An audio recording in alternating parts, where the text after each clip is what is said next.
Boys, enough is enough. No more ruining your days, being triggered, being wound up, taking it home to the family, and just going through life just stressed. You probably already have your brain in survival mode. You're already probably feeling quite shocking. And I've been there. You're probably one of these people that has a high performing mind. You want to keep achieving in life, but you just can't seem to just find that consistent peace.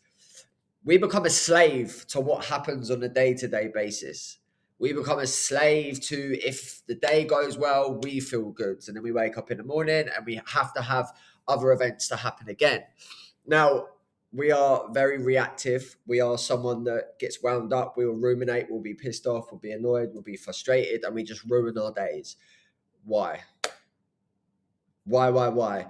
In this video, by the end of it, you're going to know exactly how to react to a situation properly, the difference between reacting and responding, and how important it is to start your day with a proper system in place that you can actually use every single day to set you up, to put you in a much better headspace. Now, before I dive into this, it's important to know that your cortisol levels are at the highest in the morning. So I need you to understand that why you start the day in a certain way is the most crucial thing ever, right? This isn't some woo-woo morning routine. This is purely based down to the fact of you are waking up at the moment and you are reaching for your phone straight away. When you reach for your phone straight away, you are literally looking into other people's lives before your own. So most importantly, grow up. The second one we need to come to terms with is like, you're just going to be reminded of what you don't have. All right, that app is just going to give your brain so much stress and lack. If we look at the energetics of life, we always want to make sure that we're in an abundant, peaceful state in order to bring in more of what we need. That's a video I'll do another day. But I do not want you leaving the house with your brain already being in a chaotic world, but then also your brain being added to by looking at what everyone else is doing. Everyone else has got it made out. They make it look so easy, yada, yada, yada, yada. Now, once you've left the house because you've just spent your morning scrolling, something will happen. So this is here. You are then triggered, all right? You then react to the situation from already pissed off, already annoyed. You just react even more. You just spiral. Let's say, for example, someone cuts you up. You're already pissed off. You get to the office or you get to wherever you're going and you're still annoyed. Then all of a sudden you have bad news. So then you spiral down to here. The day's gone. It's very hard to pull yourself back from here, right? We all have them days where we just react and then all of a sudden we're ruminating for ages. We can't be bothered to have the difficult conversations. We're sort of just avoiding life and we get to such a level of stress. All of a sudden we need a big hit of dopamine. That hit of dopamine then, of course, only takes you out of that negative headspace for not even long, all right? Maybe it's vaping, maybe it's lust, maybe it's drink, maybe it's negative self-talk, maybe again you go back into that phone and you are numbing yourself scrolling. So that negative advice to numb yourself, the reason I'm laughing is because we've all been here, all right? Some people drink and take the old other stuff. And then what happens? You spiral even more and it's game over. You then sit in even more regret. Now, if we look at the chart that we have here, the Dr. David Hawkins chart, right? You're going to end up at guilt and shame. When you're annoyed, when you're wound up, when you're frustrated, you're just going to end up more pissed off. This will actually give you more circumstances, all right? More people, more situations to be wound up about. You are a magnetic attraction for bad news. We've all been there. I've been there so many times in my life. It's absolutely exhausting. And then you take it home to the family. You're short with people. You're constantly wound up and you just become the miserable guy. So, of course, you're going to have the same wake up, the same trigger, reaction to the trigger. You're going to lead to the same emotions, which is just going to attract exactly the same day. Now, how do we change this? It's not normal to live this way. All right. We started with a structured morning routine. Do not touch your phone for the first hour to 90 minutes of your day. Have absolutely zero coffee for the first 90 minutes of the day. This cortisol level is going to be sky high. So what I like to do, I like to just go outside and I like to just sit in silence.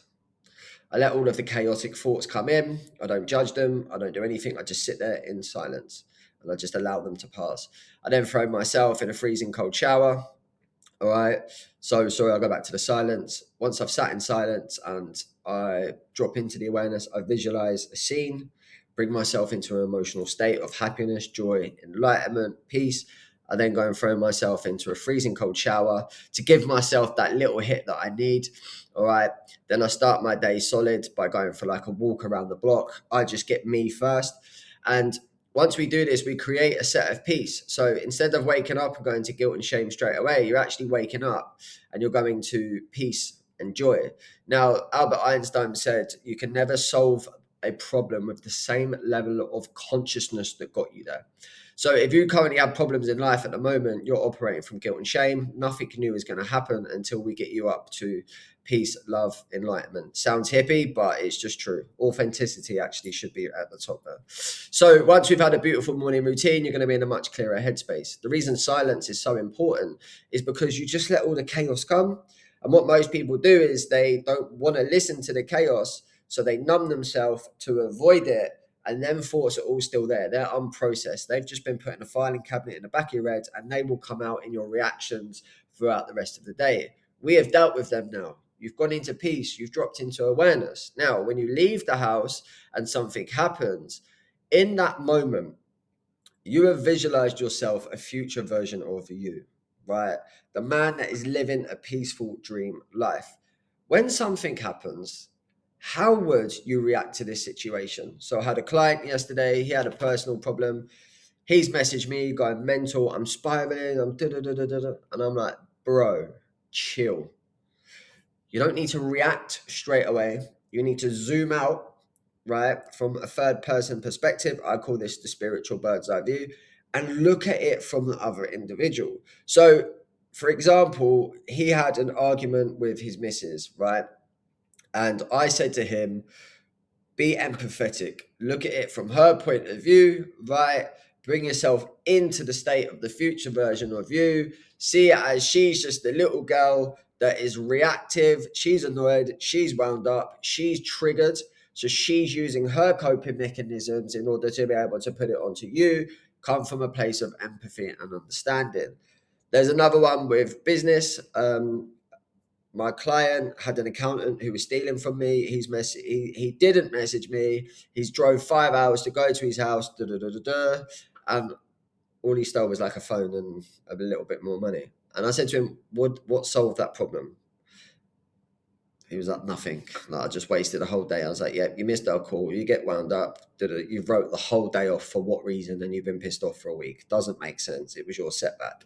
Instead of in that moment, zooming out and going, this guy brought no value to my business. I actually needed to get rid of him, but I couldn't get rid of him because I didn't want to have the difficult conversation. Maybe this is happening for me. I now have a reason to sack him. So he can't sue me for just unlawful sacking or whatever it might be. Then all of a sudden, a week later, he's hired a new member of staff that is an accountant and bookkeeper at the level of where he wants to get to. So she was at a business that was doing like 3 million quid a year construction.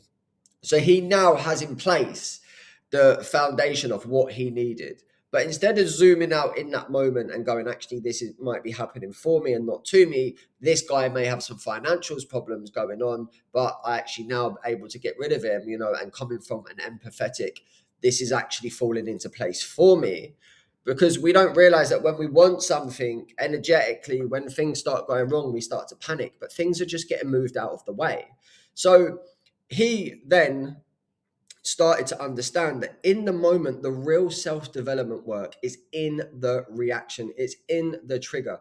We can dive into manifestation, but I don't want to make this video about this. But you start the morning in your level of consciousness that you want to be in, right? Think about it.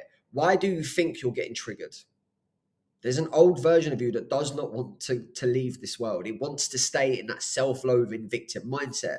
So any moment you can go into that victim mindset there, you are going to take it and you're going to run with it and you're going to make it feel like you, which is why we always drop down to negative vices to numb ourselves. Doesn't make sense. Respond from the identity of the future version of you. But I have something called the Melior identity system. This is where we really break down everything, put protocols in place in order for you to be able to respond from the future version of you, not react. This is where you will then start to climb, and you will then start to be able to maintain yourself in a peaceful headspace 9 times out of 10. Yes, this takes practice. Of course it does. But understanding why you're triggered. Sometimes we make the story about us. This is unfair. My client yesterday with the row of his bird, he was like, this is unfair. I was like, you're making this about yourself. What story is your mind telling you? Remember, we don't have to listen to the thoughts.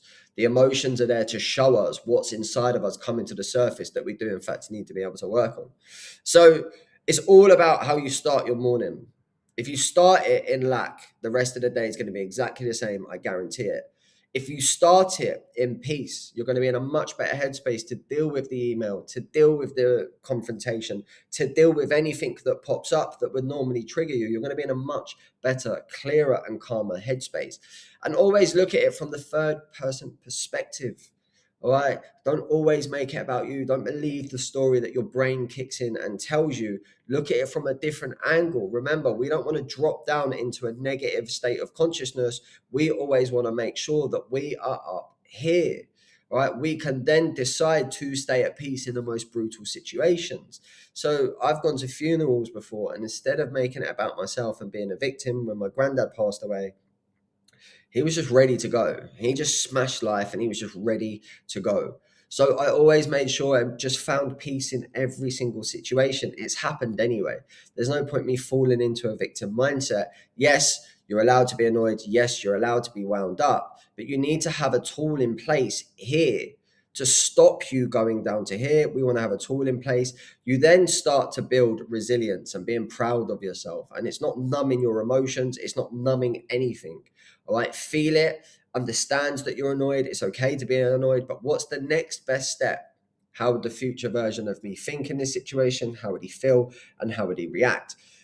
I can go into neuroscience, right, where whenever you have a reaction to a situation, you pause, you don't in fact act on that, you take a new action towards the future version of you, you will actually start to form new neural pathways. Don't quote me on that. I'm not a neuroscience, but it's something along them lines, right? And you end up being able to form new behaviors. My client done this. He was very, very reactive. He now has a peaceful family life. His business is now doing incredible because he was trying to create a £3 million business from a state of guilt and shame. Nothing he was doing was working because he was just spending most of his days pissed off. Money, if we look at it from a place of energy, it comes to places that are peace. What would money do? Money would bring you peace.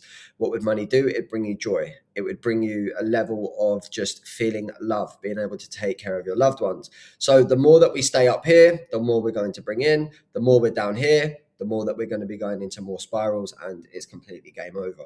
So to take away from this video is wake up, okay?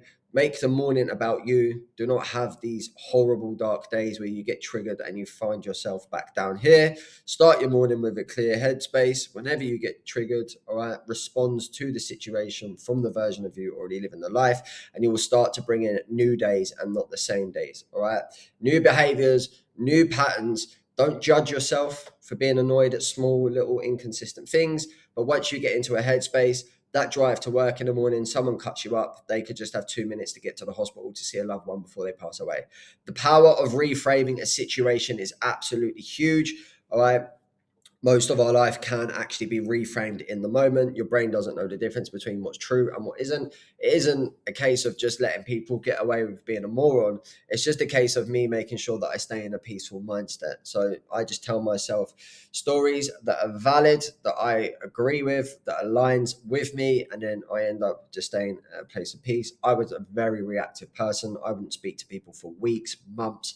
I wouldn't speak to partners for ages because I'd be so annoyed and I just wouldn't be able to drop the grudges. And ultimately, I was just ruining my own life. The Buddhist, who was it? I think it's Lao Tzu, I think it was, said about holding on to hot coals is exactly the same as when people annoy us and trigger us. All right.